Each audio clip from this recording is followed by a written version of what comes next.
young man right here, Heather. I love it when I meet them before I know who they are. Facts. There's something amazing about discovery when you discover people just in an organic way by chance. And then you get a chance to follow them in their trajectory and their careers and go, wow, that impulse I had about this person must have been accurate. And I remember and I recall seeing this man with his family on social media and just doing some funny ass shit, right? And it was like, I can tell this dude ain't a comedian necessarily. I don't know if that's specifically what he does. It seemed like he's just naturally funny, and the way he and his wife kind of feed off of each other, and they bring the kids in. They must have a really healthy home environment. We're working on it. Okay. Well, that's what it came off like to me. You know, you being the father, you being the male figure, and the way you interacted with your kids. And then I got to see you on TV. I got to see you on series. I got to see you on Sisters. And then you became a best-selling author. Give this man a round of applause. Thank y'all, New man. York Times. He's an official thespian. Give that man a round of applause. Thank you. Okay, he's a singer as well. Give that man a round of applause. Oh, it's Luke. No, And he's an MC. Give that man a Bars, round son. of applause. You got bars, man. son. And he's a former NFL player. Give That that is man true. a round of Let's applause. go. Heather Let's B, go. tell him who we got in the building. We got the one, the only Devale Ellis hanging Come out with us. on. Citizens is weighing in the morning. Let's go. I gotta take y'all everywhere, yo. That was fly. That was dope, man. That was dope. Nah, that was real, bro. Well, we happy to see you. Nah, thank you, man. Thank you. I appreciate you guys. First of all, your flowers. You guys y'all are the culture. Wow. Like I remember 15 years ago watching interviews and everybody was just like, yo, you got to get on Sway. My people have been telling me for a long time, you got to get on Sway. Wow. When you've made it on Sway, then you've made it. And my boy, DJ Executive. He works with you, He's been telling me for years, like, yo, you got to get on the show. Wow. So thank y'all for having me. Come on, man. you. Welcome to the show, man. Let me give really it to nice you. to You a say. citizen. That's why in the Come on, morning. Word. You and Kadine, man. Yeah, man. My baby. Kadine, man. You from Brooklyn? Yes, sir. Born and raised. Yo, the year you were born in the 80s, right? 84. So you came up like in the 90s, really. Yes. That's your decade. Yes. And I think Brooklyn in the 90s, I think Lil Kim, I think Foxy Brown. Come on. I Jay. think Jay-Z. Biggie. Yes, I think Biggie. Yes. Who walked through your neighborhood as a kid? I grew up in Flatbush. Okay. And I used to go down to the Junction all the time, and I used to go down to Albee Square Mall. Albee Square Mall. And you know who used to be in Albee Square Mall? Biggie used to be in Albee Square Mall. But I was too young to know who Biggie was at the time. But then you get older, and you like, yo, the young fat kid that used to be rapping on the corner became Biggie Smalls. Wow. And then you hear, Jay-Z was from this block and that block. And it's like, dang, I grew up in these same neighborhoods with these people, not knowing that they were going to be legends. And then I just started saying to myself, well, they came from where I came from, so why can't I be a legend? And then I started focusing on building my own legacy that way. Speak to that, though, because that representation, had you not seen them, could have had a different effect on you, right? But representation matters. The first movie I ever seen in my life was Boys in the Hood. Yeah. 1989. My father had the bootleg. He was just talking about it the other day. Ken Moore movie theater, and I was 5. And I remember, you want your father's attention all the time. But my father was a mentor. He used to mentor young kids. So I go in the room, and there's 20 young black men between the ages of 9 to 17. They're all watching Boys in the Hood. And my dad is like, you want to watch it? And I'm like, yeah. So he sits me right next to him in between them and says, don't say nothing. Because my mother was in the other room. So, of course, he covered my eyes during the sex scene and stuff like that. But I watched how captivated those young people were by the screen. Yeah. And then I was like, yo, so at the time, I didn't know what a director was. But my dad was like, all the actors were black. Then I find out John Singleton is black. And I was like, I want to do that. I want to captivate audiences the way I saw on Boys in the Hood. So representation definitely matters. It was that movie that made me want to act. Your memory, by the way, how you tempoing these moments, these milestone moments in your career, it's pretty in your life rather. It's pretty damn awesome. But you didn't go to acting at first. You went the way of sports, right? Yes. Okay. And purposely. Purposely. Tell me about that. Why? Well, you said it. I grew up in '90s in Brooklyn. How many artists you knew, right? Right. The biggest thing is you got to be afraid to be canceled. But in these days, I'm just be honest. Like, I couldn't tell people I wanted to act and sing and dance in the 90s in Brooklyn. You get jumped. People call you soft. You know what I'm saying? Call you a fairy. So I was like, what can I do? My grandfather on my mother's side, he qualified to go to the Olympics. Joseph Bryant. He was super fast. What did he run? He ran the 60, he ran the 100. I don't know the times, but he was super. He was a Brooklyn state champion, 1964, I believe. Damn. Okay. But he was fast, so I always had athletic ability. So I was like, yo, I can play sports. If I play sports, I can go to college for free. If I go to college for free, I can get my degree. I can go in finance, get a brownstone in Brooklyn, live in the basement, rent out the upstairs 2 floors, and I don't got to be a starving artist. Right. So, and I was 16 talking about doing that. And then I met my wife, Kadine, in college, told her that story, and she said, well, how we going to do that? Did she immediately said that? Immediately. That's why I ended up marrying her. On God. What? Like in the beginning of the relationship she said that? Or our first date. The first date? First date, we're at Hofstra. I'm a freshman. She's a sophomore. She's going to Brooklyn College. And I pick her up. I'm not going to lie. All I was thinking about smashing. Yeah, Beautiful woman, slim, got a pop booty, long hair.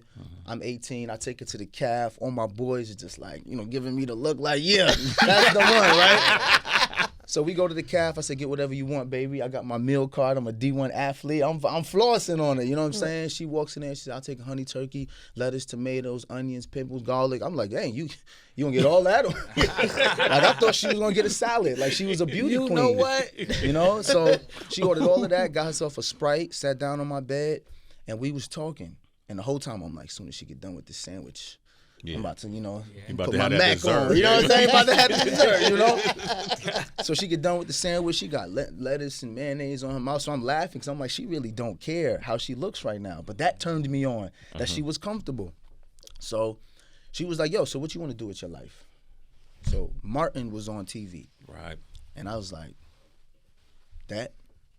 She was like, that? I was like, yeah, I want to have my own TV show. I want to act. And she literally said to me, first date, sitting on the bed, well, how are we going to do that? Damn. And then I told her the whole thing about getting a brownstone, living in the basement. And she was like, okay, cool. And I was like, well, what you want to do with your life? She's like, I want to be in entertainment news. I'm going to school for broadcast journalism. I was valedictorian. And she started telling me all her stuff.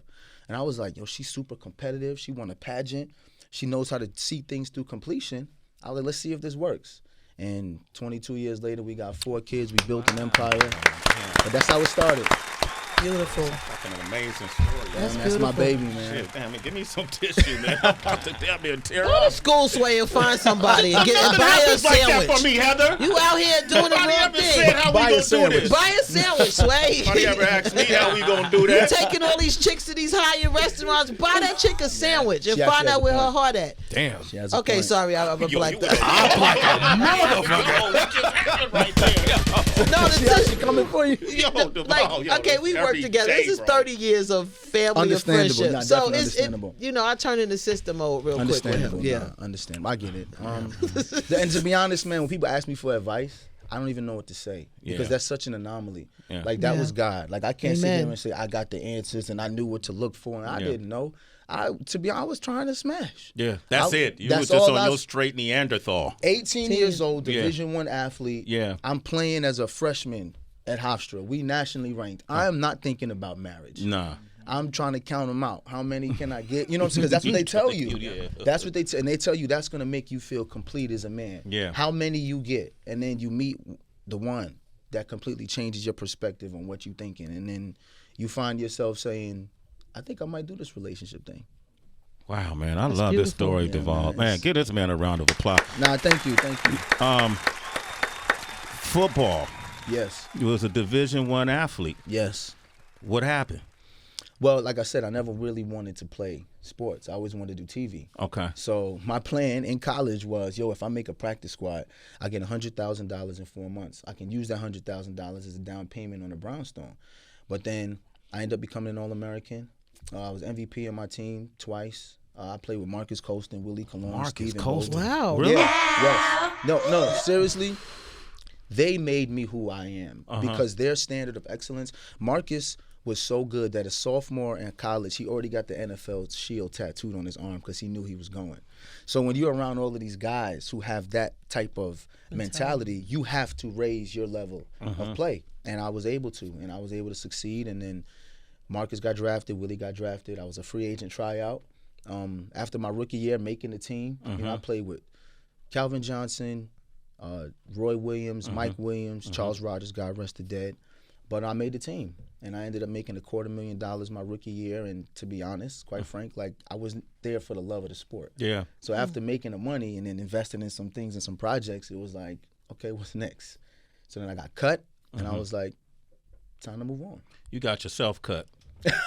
To be honest, I did. You got yourself cut, right? Like, to be honest, I had a poor attitude. Yeah. Because I didn't really want to do it. When it's not your love, it's hard for you to go in there and buy in to everything. You know, also, the NFL is not a place where you go and have a lot of fun. Yeah. If you what know do you how mean by that? It's called Not For Long for a reason. Okay. You got to be a system guy, which means you have to buy into what the NFL is selling. You know, and think about what we've been through as a people over the past 5 years with the NFL. You can't kneel. You can't talk about social justice issues. I'm a talker. I say how I feel.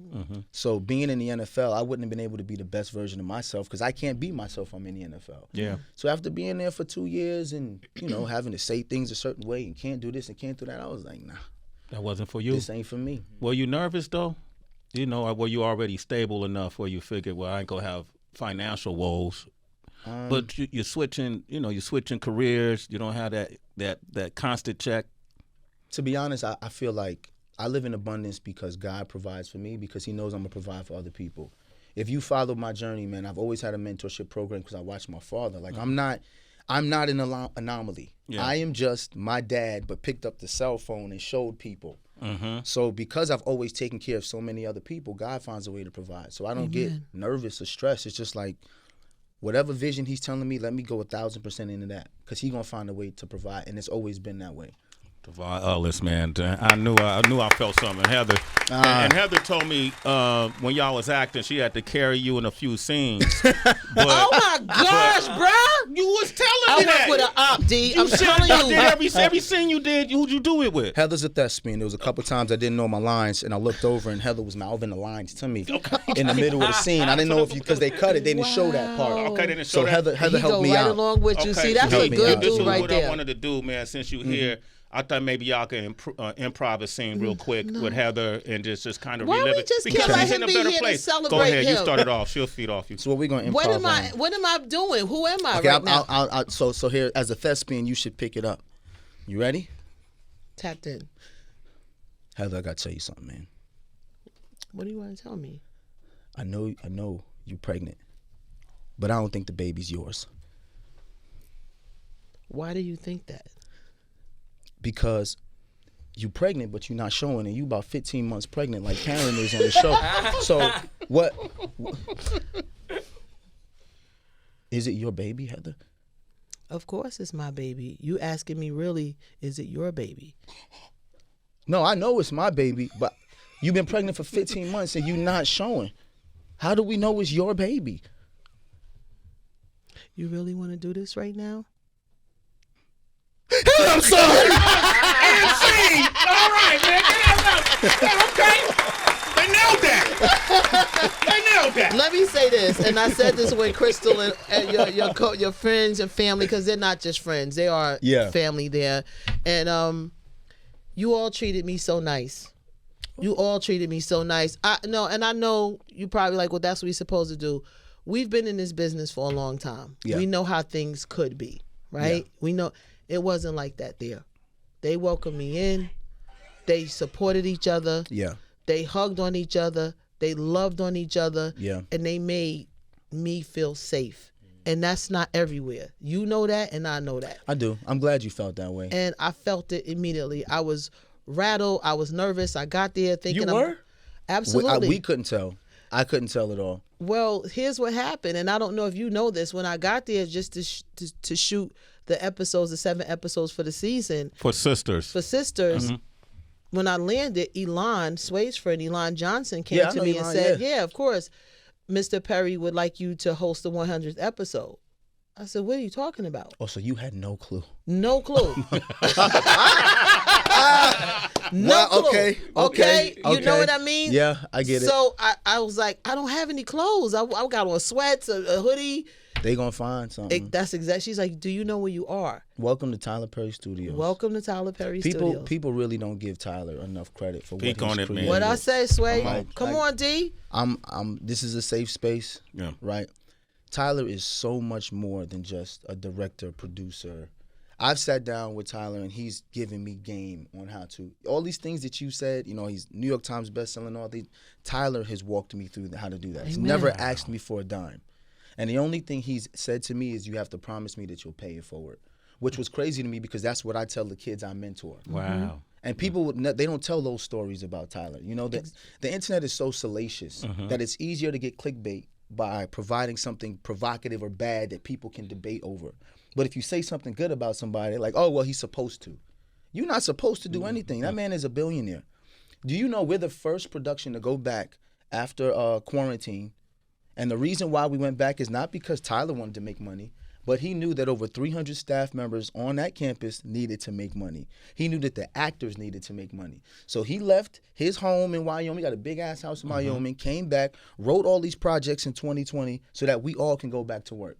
When the strike ended, Zatimo was the first production to go back because Tyler wrote it quick so everybody can get a paycheck before the holidays.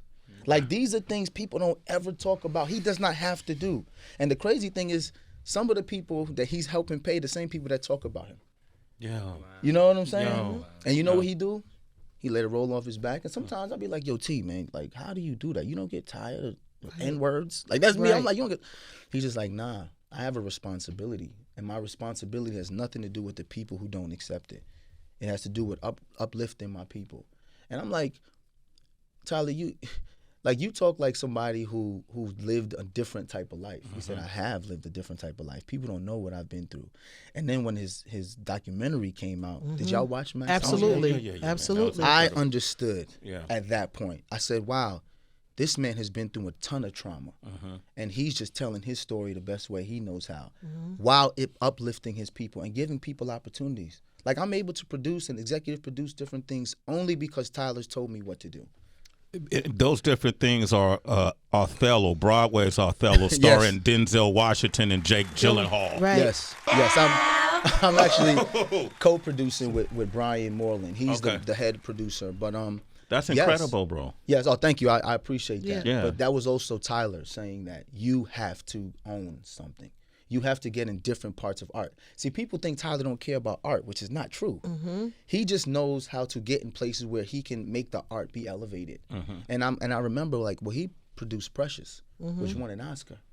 So I'm like, he does care about art, but he's also a businessman. So he's teaching me how to do both. So shout out to Tyler, man. There you go, man. I love that, man. That's why it was important for me to say that to you, because when I came back here to work, I said to everybody here, my coworkers, and I said it on air, the way they are and how they treated me is indicative of Tyler Perry. Absolutely. Because that's the tone he set. You know, it comes from the top. Leadership comes from the top. And y'all embrace me because he embraced y'all. And it goes on and on and on like that.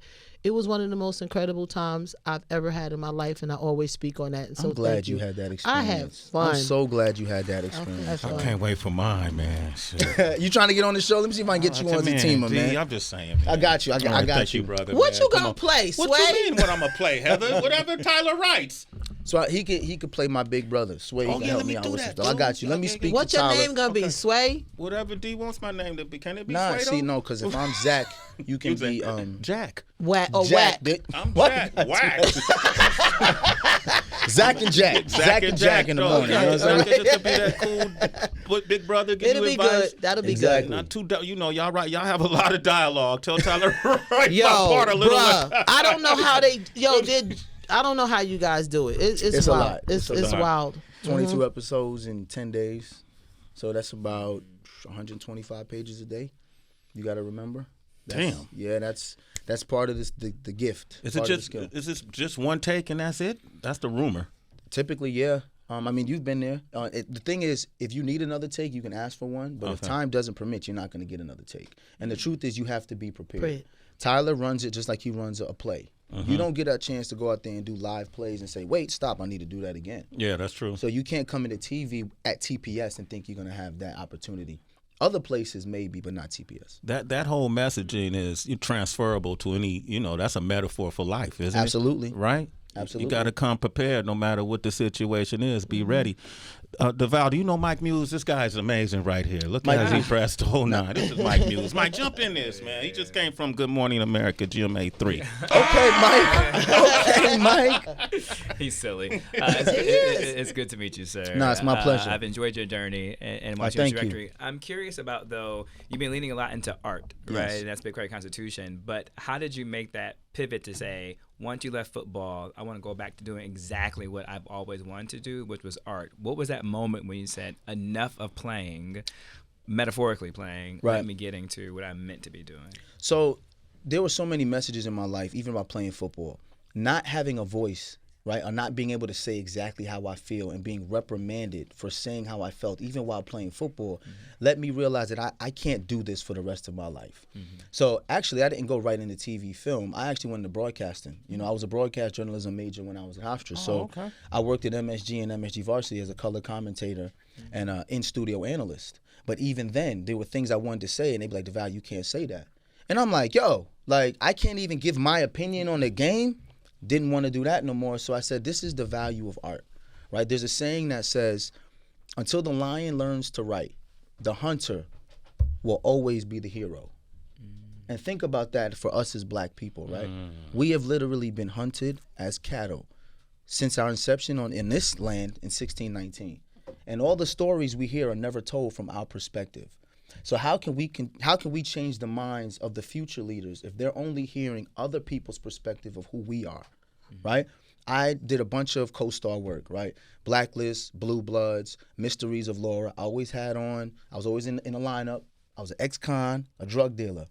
I booked Power, first time on primetime television. My 2-year-old son is sitting there. No, 4. This was Jackson, 4-year-old son. Comes on TV. I'm hyped, right? I scream at Tommy. My first speaking role on Power. Jackson goes, damn, Daddy, you always got on that orange jumpsuit. Shit broke my heart, bro. Because here I am mentoring hundreds of young black men in the community, right? I've been to the prisons. I've had to bail young kids out. I've had to go speak at precincts for kids on their behalf. But now my son is watching me perpetuate the same stereotype that I'm constantly fighting every day in Brooklyn. Yeah. So I was like, I'm not doing this no more. Like, I have to focus on the art aspect. Even when it came to Zach, I took the role of Zach, and Tyler said, where do you want Zach to go? I said, Zach is dealing with recidivism, but he has to have a coming-of-age story where he can come out of that situation. He can't just be the dirtbag boyfriend all the time. And Tyler literally said, say less. And then he wrote the story of him hitting the stock tipping and him getting with Fatima and them as a couple learning how to grow with each other. So to me, the art is the most important part because now children can watch a different version of themselves. Everything doesn't have to be from someone else's eyes of what black people look like. So that's why art is just so important to me. Man, Devale Ellis, man, this guy right here. Man, you right you up crying here. Over there, man, nah, it's like what he said, man. When anywhere you look, and everywhere you look, it's this salacious, low vibration conversations that we're having. It's disinformation that's flowing in. We're focused on the wrong shit. Absolutely. 99% of the time, and there's not many people out there like you. You're not speaking against that. You're just speaking your truth. It's just great to hear it. I feel good. Yeah, it's confirmation, Heather B. Right. That's he's my hero now, man. I swear you just working for my the hero, part. man. You just still bucking for the part to be the brother. I got the part? You already Jack, okay. man. All right, you already cool. Jack All right, Taylor. cool. All right, well, let's go to the phone lines then. I ain't got to keep kissing ass over here. bucket. Oh, my God. Yo, who we got on line 1 here, bro? Wow. Well, say the name. You can say it. Chris from Florida. Go ahead, Chris. What up, man? Hey, what's going on? First of all, I love y'all shows. Thank you. 80s Baby been watching for a long time, man. Yeah. For a long time. I appreciate y'all. I had a question for Deval, man. First of all, brother, congratulations, man, following your dream and having a plan and putting it together. Appreciate you. I actually had kind of a inspiration from God, and that's kind of where I wanted to go with my career as far as getting into film and getting into acting, but not really acting, more writing. Mm-hmm. And I kind of did the same thing you did. I kind of went more of I went to college. I went to the University of Florida, but I started to try to get influence. Like I felt like people would listen to the story that God gave me if I was cooler, if I was more influential. Understandable. So I started throwing events. I used to do this big philanthropy event called Blue and White Weekend in Gainesville, Florida, through my fraternity Phi Beta Sigma. And then started just elevating from there, thinking that, if I go to New York, go to New Jersey, and just become this big socialite, when I do write my story, which is basically a fictional story about historic things that our people have went through. And I wanted to actually be the cool person that influences us. Like, okay, if he's saying it, then we gotta listen to it. Understandable. If he's talking about Kush, if he's talking about the different tribes of Kemet and things of that nature, then that's something that we need to be listening to. Like, let's go watch his story. Right. It got to the point where I got kind of lost in trying to be the cool guy. And well, Chris, when you say you got kind of lost, man, you couldn't have nailed it better for us. All right, but what's your question? Okay, my fault. I'm telling y'all my whole story. It's Deval's interview, man. My fault. You see your brother? You see Jack? I'm protecting Zach here, man. Appreciate you, Jack. Let Zach shine. What's your question? Yeah, my bad. Yeah, come on, Jack.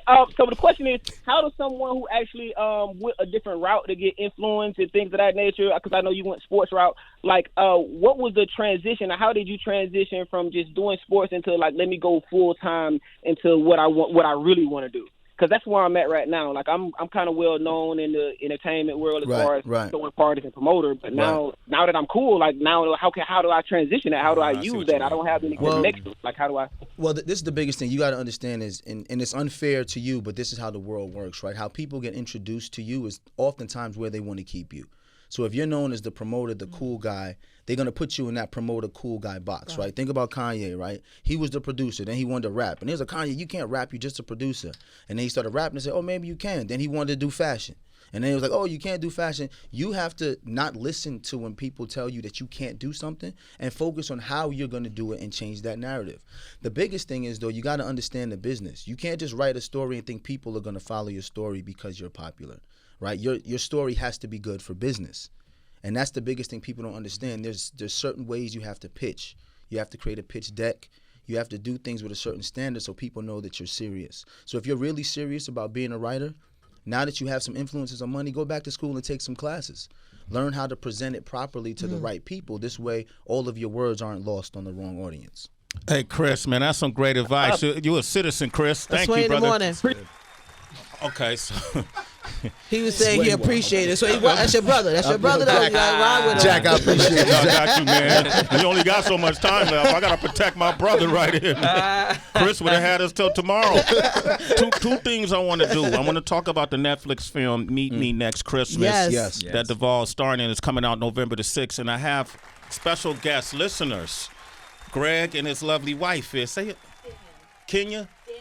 Danielle, get on the mic, y'all. Y'all know you listen to this. What we do.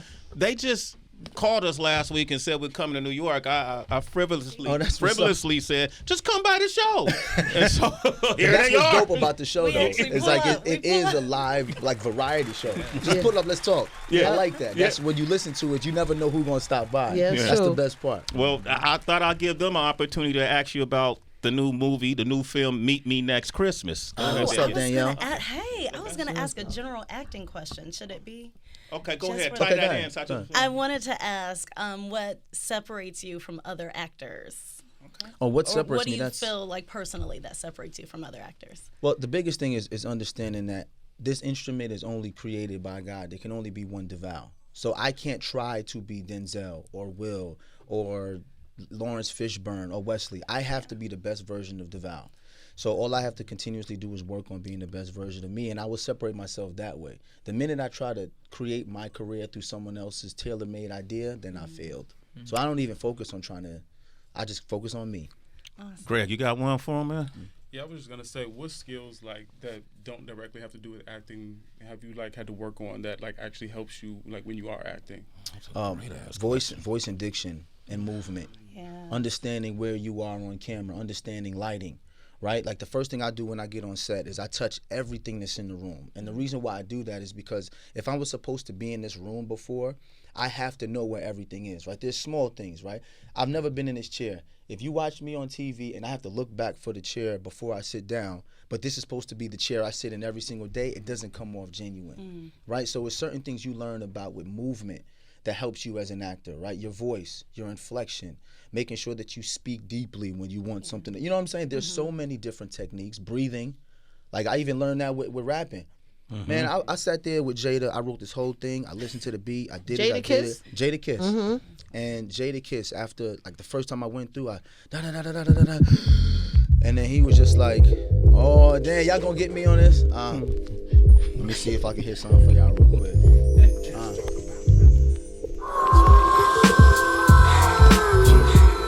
Okay. Hey, yo. Check it. Hey ho, it's Brooklyn in the building. Put your hands up like whoa, if you a king. Put your hands up like me if you say so. Cause that's me, and I'm Devale. I'm in the place with my boy Sway. I'm doing this every single day. And you can tell that I'm from the 80s because I was born in 1983, no 4 the next day, but not before. See it one more.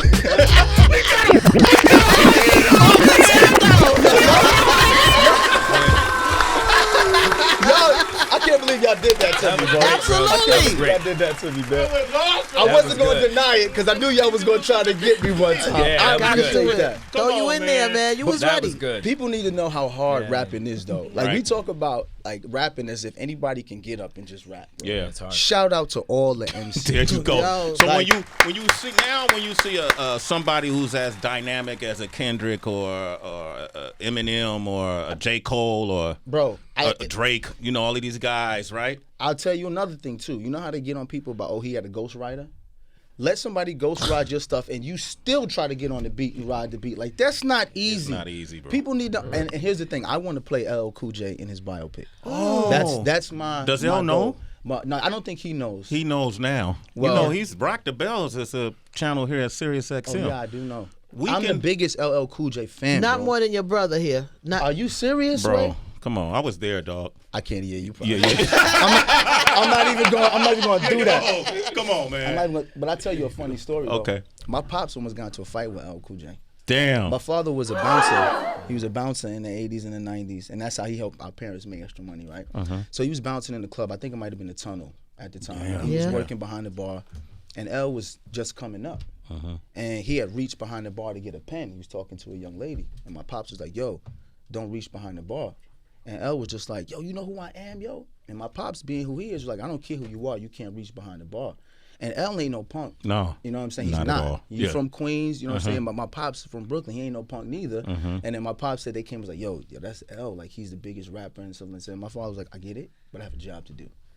So then I was just like, so they end up, getting each other's face a little bit. They but did? Then It went that far? It didn't go that far, Okay. but it was just like, yo, he not going to back down my pops. And then my pops come home and tell my moms, right? And then, no bull. I'm listening to freaking Roundaway Girl. And I'm Roundaway Girl. And then it comes on New York Undercover. Yep. Remember in the Remember that? beginning? Yeah, of course. Michael De Lorenzo. You know what I'm Yeah. saying? It comes on, and Malik then Yoba. LL comes on Knock You Out video. My father goes, that's the guy I was arguing with in the club. And I'm like, Daddy, that's LL Cool J, bro. He like, who LL Cool J? I'm like, that's LL Cool J, bro.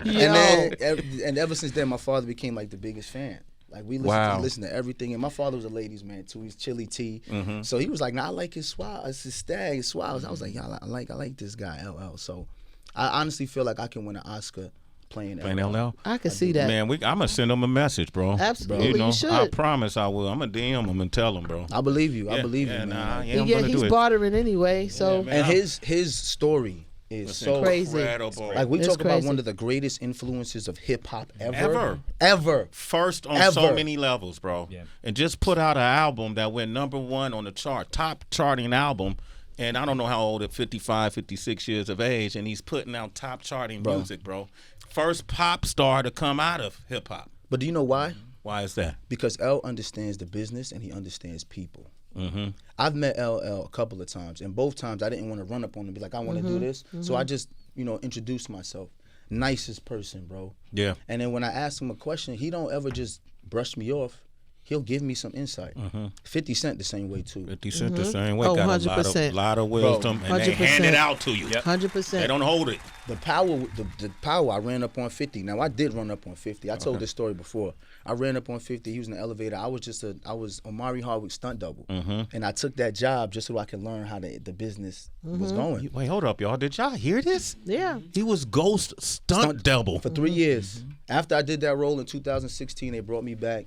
I lifted weights to put on some weight because Omari was big. I was slimmer at that time.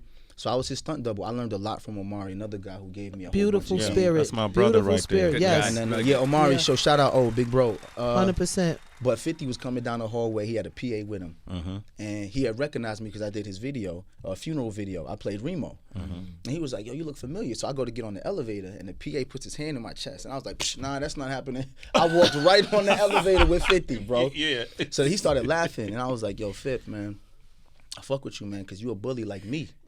He was like, word? I was like, yeah, I'm from Brooklyn. I get whatever I want. That man said, yo, come with me upstairs. Went to his dressing room, sat down for an hour and a half.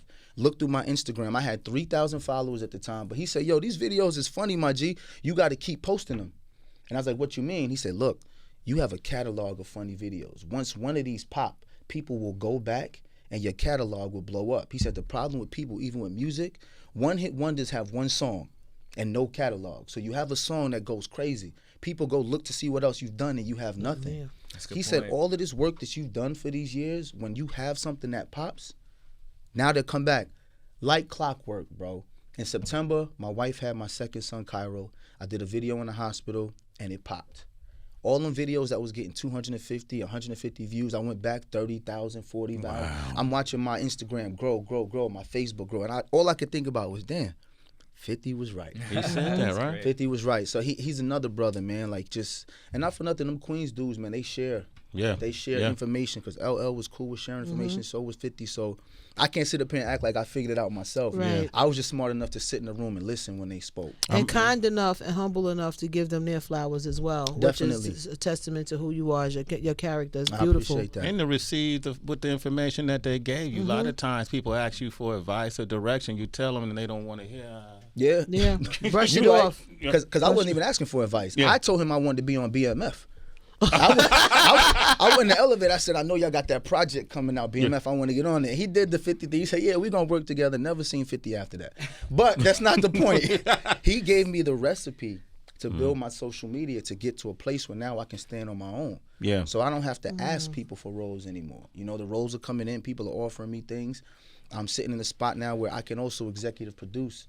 And I can bring my own capital to projects, which people don't understand. When you come to projects with capital, now you got the big dogs saying, okay, Deval, what do you want to do? Rather than saying, take this role.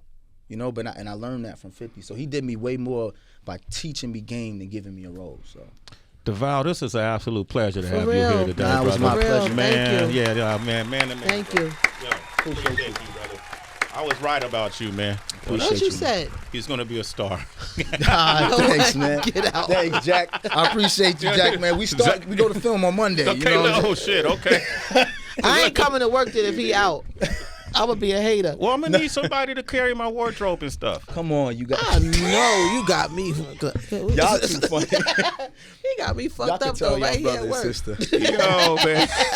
Deval, before we go, meet me next Christmas. I love Christmas movies. Yes. Is this one of those? It's hilarious. Oh, it's great. So funny. beautiful. It's a romantic comedy. It's also got the pentatonic, so the music is going to be great. That's great. It also got, for the ladies who love the Chocolate Brothers, man, my man Kofi Cerebo. Kofi, that's our guy, Kofi man. Cerebo. He's really good thespian brother too. Like he's on his way too. The rocket ship is here for him. Beautiful. So happy to work alongside him. Beautiful. Sisters, season 8 premiere tonight? Yes, ma'am. Sister season 8, man. Yeah. Who killed Gary? That's what everybody want to know. Gary? Everybody killed Gary. That's BT. my guess. He had like 8 people kill him at one time. That wouldn't surprise me, to be honest. Kind of like Caesar, right? Ain't that how Caesar? Who went out? Julius Caesar went out like that, right? Did they jump Caesar? I don't know. Was it Caesar? Anybody? I got to go back and read that. Okay, Yes, all right, you cool. went All right, too Deval. far. No, I went deep. Sometimes that happens. All right, hey, Devale Ellis, get this man a round of applause, man. Nah, thank Love y'all. you, brother. Thank y'all for having Keep talking, me. man. Of course, We man. need your voice. Come Appreciate back. you, bro. Keep Thank you, talking, sir. man. Yeah. Absolutely.